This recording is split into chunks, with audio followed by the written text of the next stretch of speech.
All right, we're good to go. This is Off the Platform, and I'm Coach Blanco. I'm Coach Julia. And I'm Sierra, without a voice today. It's all good. I'm really excited to have the three of us together. This is the first time we talked about having this conversation, and Coach Julia, I'm going to let you lead. Yeah, so we really wanted to sit down. We have a unique opportunity to sit down, the three of us with Sierra here, because she's normally a remote athlete, and she happens to be in New York this weekend. Why are you here, Sierra? I'm going to get married. What? No big deal. No big deal. Just wedding weekend. So we're going to steal her away for a few minutes just so we can have a really in-depth conversation about a little bit about your history as an athlete and our experience at nationals together. So we're going to dive right in. And my first question, and this can kind of be to both of you, is talk me through what your training process was like leading into under 25s nationals, where you were an under 25 national champion, versus now moving into the senior category. Yeah. Well, I'll talk from the coaching perspective. I think leading into under 25s, which was last year, 2021. Yeah.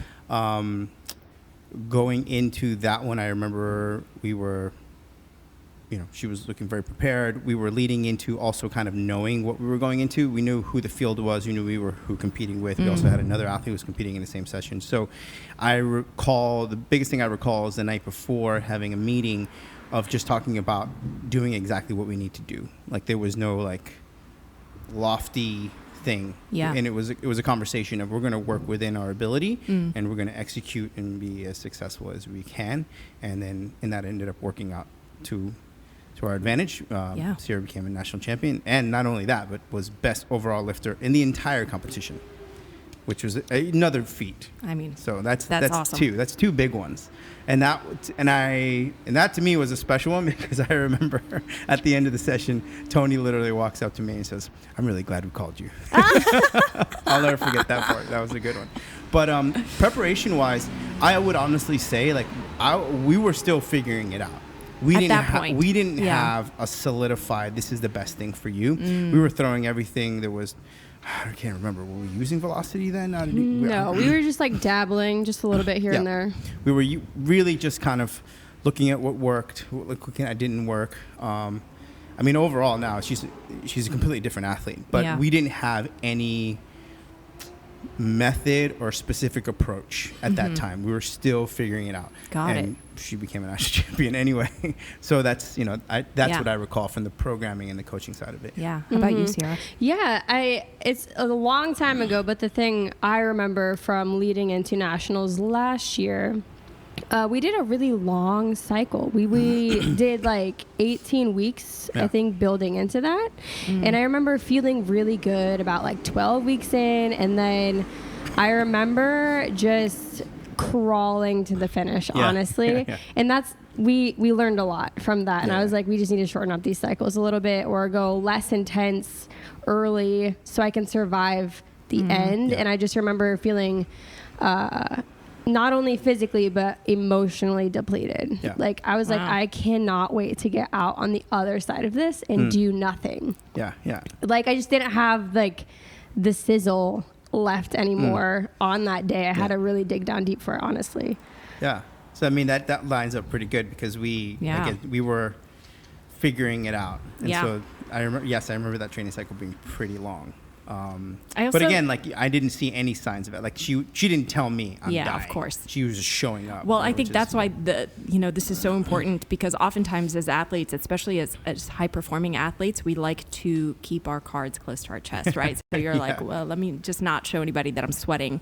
And then, you have to. If you show fatigue and exhaustion and you speak it out loud, then it just exists with you more. So it's just poker face, play it out and finish. Yeah. And this is where velocity really does a really good job. Yeah. Because then they can't hide. They don't need to have the conversation. Right. It's auto-regulating already. So, yeah. So what was different about the, however many weeks leading into this year's nationals? Oh, wow. This year's nationals, I would have to say, this is my opinion, Sierra and I were very confident. We had, going back to finals, we went in, to under 25s that summer. We went into December of that year at AO Finals, and that was when Sierra bombed out. Yeah. And that was a kind of big moment for us, because I remember as soon as we finished that, we literally walked outside and we had a long emotional conversation. We were both frustrated. We were both not happy with the outcome. Couldn't figure out what it was. Talked about mental head game, talked about training.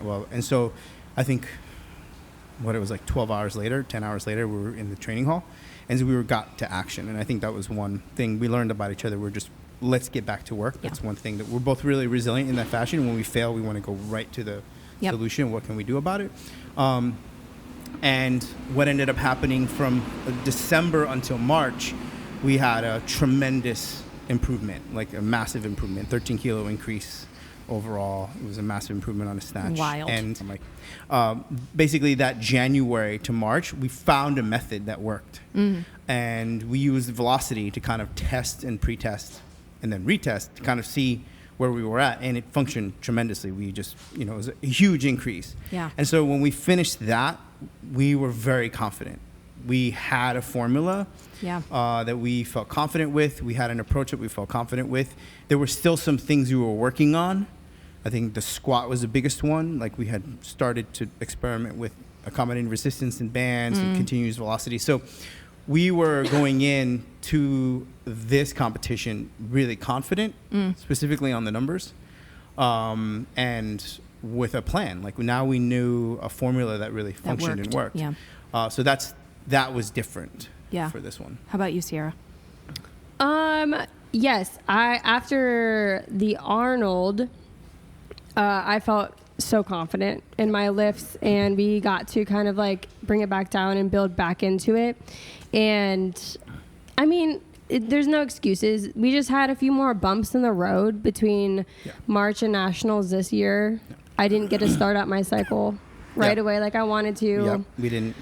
That was true. You had a wrist injury. Intense shoulder pain. I couldn't even front squat. Couldn't front squat. So there was some things that, but we were both very like, okay, let's just do what we can. Let's just keep moving forward. And then I think the biggest one that we also realized, and this was as a coach on my perspective, and I think Sierra and even I talked about it, like, she had just increased this massive new total. Oh, yeah. We're in a 193, and we were using that high percentage. Yeah.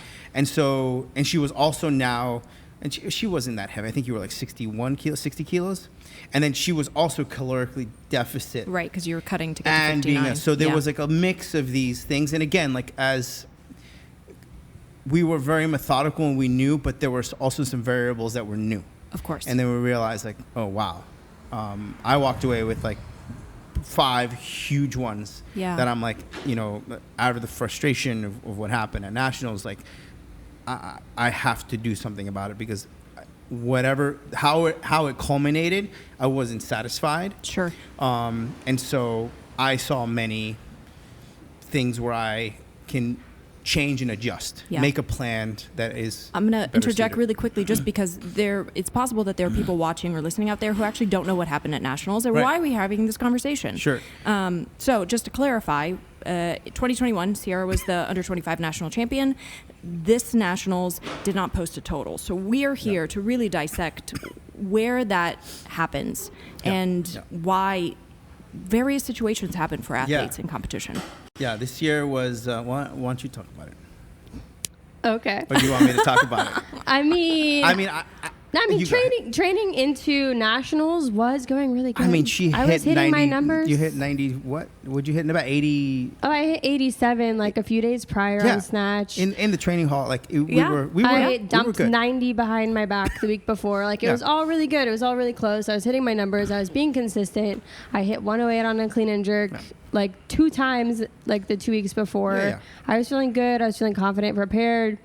I think that the biggest mistake that we made was not adjusting our plan based off of the cards that we were dealt on that day. Which we're going to get to. Our egos got in the way. And that's the one thing that I would say is we align really big on, is like, we're always trying to prove something. Yeah. Like, fuck everybody. Like, we're showing up no matter what. And that's a good thing. And in this scenario, it just bit us in the ass. Like, I wasn't 100%. I was just sick that day and hopped up on I don't know how many medications to just kind of stay alert. And and then you were new to an A session with me and trying to figure out your role. And then Sierra was like dog hard. No, we're sticking to the plan. And so, I think in that fashion, like when we had this conversation on the back end, like we needed to adjust our plan. We should have adjusted the plan. We should have done that. So this takes me to a question I want to ask Sierra is the morning of the competition, right? You woke up feeling under the weather. What was your initial thought with that? Well, my initial thought, I don't know if I had an initial thought other than you need to just lay down and conserve as much energy as possible so you have something ready. But like also, I have something to prove. I'm sick, but that doesn't mean you can't still do great. Like sickness isn't going to take away your leg strength. It's just going to mess with your brain a little bit. So this is a test. You have to see how strong you can be through it. And I agree with that, but then it's also the finickiness of the snatch. It's just like if you're not 100% feeling your body, and this is where those elements start coming into. If Sierra can't really feel specific when it comes to snatching, most athletes, it's so feeling sensitive, right? That in that instance, like I didn't set her up for success. Like, and I was also blinded by also wanting to fucking prove something as well. She was an under 25 national champion, was a mid-level A session athlete, out of top 10, maybe below, and then now we were like in the top 3, top 4 position to medal, and with something to prove. Of course. And so we went in hungry and ego-driven, and then obviously I had that conversation with you on the back end, like because I know I'm competitive with myself. I'm competitive also in an environment. To just have someone ask me a question, be like, "Do you think this is the best plan today?" And not feel like you're questioning my authority. I need that because I am again, as I also an addict. Like if I feel something, if I'm going on feeling, I don't give a shit about logic. I will just keep going because So, I think in that instance, we went, quote unquote balls to the wall. We just went hard. Yeah. And it backfired and it blew up in our faces and it was a bitter pill. And I still wake up, think about it and frustrated about it. And because in the long run, it just wasn't a display of our best work. Yeah. And it wasn't a display of her best ability as an athlete. It was just a bad call. Yeah. And at a moment where, I wanted her to really rise up and show that she's one of the best athletes in the country. So, Let's talk a little specifically, because I think there's probably audience members there that might be interested in this, is how much say and voice do you have in your attempt selection? And do you feel like you were on the same page about what goals and outcomes you were looking to accomplish? Yeah. I think that we're on a pretty level field when it comes, like if I voice to you on that day that I'm like, hey, I don't know about this, I think we should open lighter, you totally would have. Yeah. Or if I would have said, I think you would back me down if I was asking for an outrageous higher number, then you definitely would bring me down from that. We always, also leading in, we have multiple conversations, not just one day. Yep. We have multiple conversations leading in, like, how are you feeling with this number? How many times have you hit X? And then we have those conversations. And so then kind of closer, there's a ballpark in my head, 81 to 84. Sure. And then being at the event center and actually being in the warm-up area in the back or training hall in the back, then we really get to see, it's like, oh, this is an opportunity for the athlete to really feel and be stimulated by the environment. Yeah. And she was smoking those 80s. So, I saw the confidence in her. I saw the confidence in her approach. There was a ballpark number, and we landed where we landed, and we felt that we were very confident with that. I felt like it was almost conservative. I looked like to you, like this was like, okay, we can start here. But so multiple conversations is not just one. Yeah. Good. That's important to note, is that it's never just like, not for us at least, it's not a fly-by-night, no. gut reaction. We've thought about this multiple times. And it's also like, and it's in the program-wise, like we want her to be hitting numbers consistently and feel confident with them. So, of course. Yeah, for sure. So then the last big question, and I'll leave it open if there's anything else you want to add, is how are you addressing training now moving forward? You want to go? Or you want me to go? You can go on this one first. You can go first. So when I talked about the 5 things that I like, Yeah. I had, or just luckily I was alone for like 4 days without my kids and my wife, and I was just like banging my head against the wall, like what do I want to do going forward, and then and then Sierra and I checking in every 2 days. Yeah. And revisiting the conversation. Is like, are you still pissed? Yes, I'm still pissed. I'm still fucking angry. I'm still fucking angry. Yeah.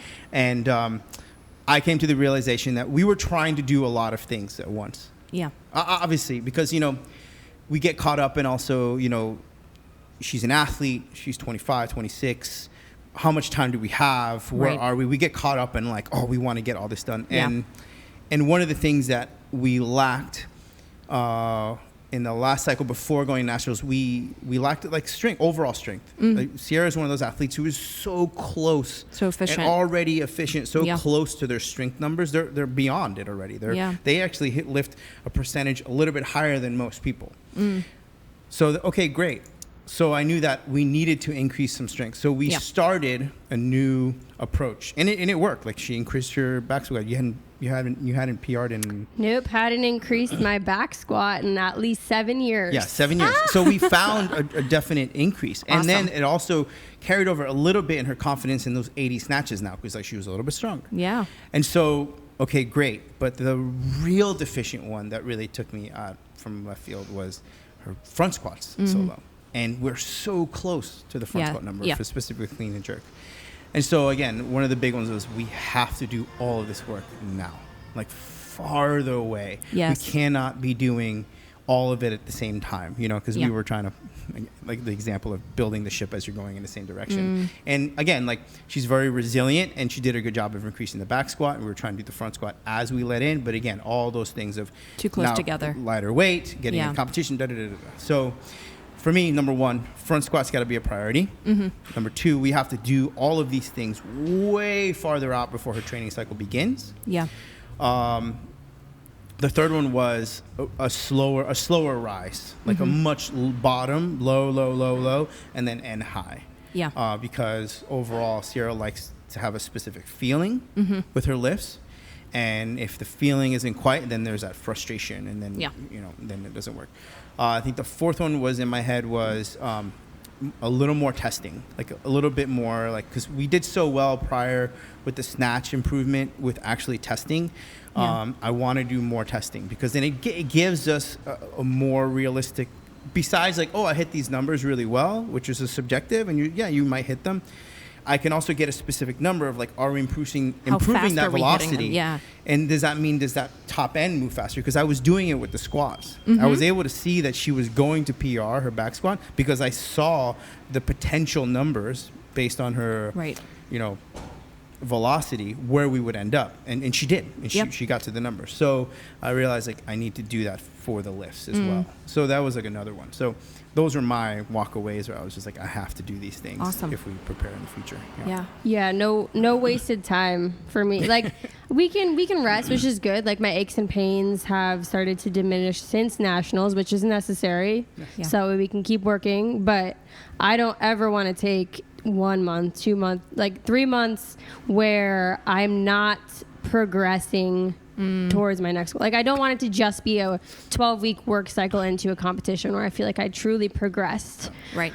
And so that's where like we are going to hit squats really hard earlier on before AO finals. And then once we start actual AO finals preparation, then I'll hopefully be stronger. Yeah. And less beat up trying to do many things at one time. Yeah. I love that. Yeah, that's the overall plan. Yeah. But then also we've also addressed now a characteristic that we found in her squat, specifically in the front squat, is her ability to transfer energy kind of in that low portion of the squat, just the elasticity of her getting it. And so we've been attacking that and attacking the front squat. So we're doing all the things that we need to do to build that base. Yeah. I never really got to kind of debrief your under 25s, because we were like, yeah, we're national champions, and we never debriefed it. We were just like, fuck yeah, we did it. We're winners. And we're winners. And pictures and medals and but what was that like? Because again, knowing if you knew the story of Sierra before that ever happened, labral tear, surgery, had been in competitions, bad cuts, like all of these, Yeah. you know, things that happen to a lot of athletes that if they happen early on, they'll burn out and never go on. And she had all of these moments in your athletic career early on that were holding you back and making things challenging, and then you became a national champion. So yeah, it was my first big meet back. It was actually like my second actual meet back after COVID and after surgery. I think that the best part about winning was winning the overall best female lifter. That kind of just makes it the cherry on top, you know? Yeah. Like the best female in all of the competition was really cool. The dump after that win and you made me take a break, then my mental state was so terrible because it was so great, and then it was done. Everything we worked so hard for was over. Yeah. So it was really hard to come back from, but it was cool. It was a really great experience, and I think that was a really good start into the athlete I want to become. And I think, I mean, AO Finals was also a big turning point. And then every single big meet that we've done has been a turning point. Yeah. And that's why I want to do more meets and just learn something new every time. Right. To just continue towards the goal of international team. Okay, so we did that one. Then we went to finals. And I remember that there was a moment, again, we'll like, greatest moments and then like your lows, right? A low is finals, and I remember you saying that you walked out and it was just stuff like you couldn't feel your body. #anxiety. But that's real. Yeah, that's real. So as an athlete, like people will have it, and you know, you went from being a national champion to being so anxious that you weren't able to feel. So I just wanted you. I mean, but the anxiety also comes from lack of confidence in yourself. And I walk out on that stage for the first time, and you have snatches first, and you have to feel your body, and you have to be mentally there for a snatch. Otherwise, it's just gone. And so I literally feel like I walked on the stage and I'm in outer space in the bright lights. Outer space. Yes, I can't feel anything. And then walking out on the Arnold, I literally was so confident in my snatch, like nobody else existed, and I just knew my one thing to focus on, and it was great. So yeah, you were a completely dominant athlete. Again, you were a 59 who was a little heavy. You were the lightest 64. I think that in that session, and you went 6 for 6. I mean, you hit your biggest lifetime total that you'd ever done in competition. But that took so much brain work. Like, not only is there the physical work leading into a competition, but it's the mental work as well. Like the visualizations, the focus on every single lift. Like, I was so dialed in between December and March. And then, you know, you have those peaks and valleys throughout the year, like depending on what life's throwing at you, depending on just how you are in the moment. Determines how much mental focus you can put into the day-to-day and then the competition. But over time, I'm hoping to build the mental tenacity to, no matter what state I'm in, to just really be able to focus no matter what. So you, I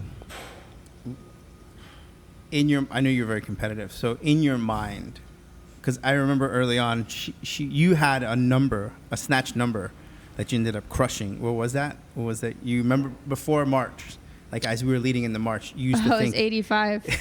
Yeah. That was my goal. That was your goal. My lifelong goal. Yeah. And so you wrecked that one. Yeah. And so do you have another lifelong? 96. I was going to say 100, Sierra. Come on. That was Blanco's. I just want, how cool would it be to get an American record someday? Yeah. Started from the bottom. There you go. Opening at 68. Yeah. Now we're here. Yeah. I love it. Yeah, for sure. Yeah, I mean, this was awesome. I'm really glad we got an opportunity for people to get to know you and know your story. Yeah. And again, like I'm very close to Sierra, so I get to see the all of the story, and I get to see the ups and downs, and that I hope that everyone gets an opportunity to, you know, follow her on Instagram, follow what she's doing. And on top of being a national level athlete, she's also a business owner now. So there's even more responsibility. I know. It's going to come with a lot more organization in my time. Right. Yes. But on top of that, you also coach kids. Yeah. Like, you're really passionate about coaching. So it's not like you're just an athlete. You're Yeah. an athlete. You're also a photographer.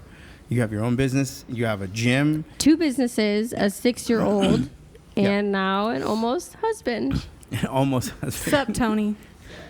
So, I mean, like, one of the things I hope that everyone knows, like, sometimes we only get to see the athlete perform on the platform, but we don't know the deeper story. For them to go out and to perform at such a high level and to have all of these other responsibilities in their life, that takes a lot of, will and confidence and grind. Like, you just want to have to be there. Yeah. You want to go out. And I want to really harbor on that for a second, because I think sometimes, especially younger athletes, get overwhelmed with trying to be an athlete. Younger meaning newer to the sport. Their whole identity is weightlifting, you said? And well, they get so overwhelmed with how to manage their life and their athleticism that they're like, well, if I can't be 100%, I might as well just not do it, or my life has to suffer in order for me to be an athlete. And I think the answer is actually turn it off, turn it on in small increments. Mm-hmm. Just learning when to flip that switch, because you're never going to be able to only ever be an athlete, right? Like,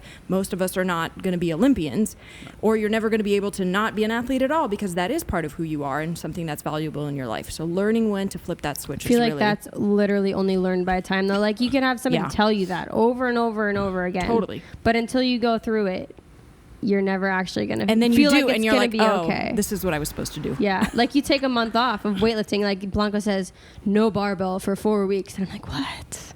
And then I come back to the barbell, like, I'm on like week 2 of the barbell, and I'm at like I can hit 95% from the hang or something like that. And I'm like, oh, it is going to be okay. It's fine to take a break. I'll be okay. Yeah. But that takes time, right? Yes. You have to experience it, and you have to, again, you have to fail, you have to suffer the loss, you have to experience it yourself, learn from that, and then, build the resilience to continue to go. And I would not have gotten a 10-kilo snatch PR this year if I had not failed in December, and Totally. I believe that. Yeah. Yeah. Yeah. I think that is absolutely true. And I don't think I would have pushed myself to figure out what the fuck was wrong if you hadn't have failed, because there was just, again, I like to use data. So there was just like, I saw data that was just like, this doesn't make any sense. Right. You're not being intentional. Yeah. That's literally what you're not doing. Yeah. And then as soon as she discovered her capacity, it was just like we unlocked some secret box, and Awesome. boom, she exploded. Yeah. Awesome. I'm excited for what's to come. I am too. All right. Thank you, everybody, for tuning in. Sierra, where can people find you? Oh, Sierra Loves Cake on Instagram. That's right. Coach Blanco, where can people find you? Coach Blanco. That's awesome. And I'm Jay Falamis on Instagram. Thank you. If you have questions for us, send us some messages. Send them in the DMs. We'll talk about it on the podcast. And hopefully we'll see Sierra again soon. That's it. That's it. That's Thank a you. wrap. Thank you. Bye-bye.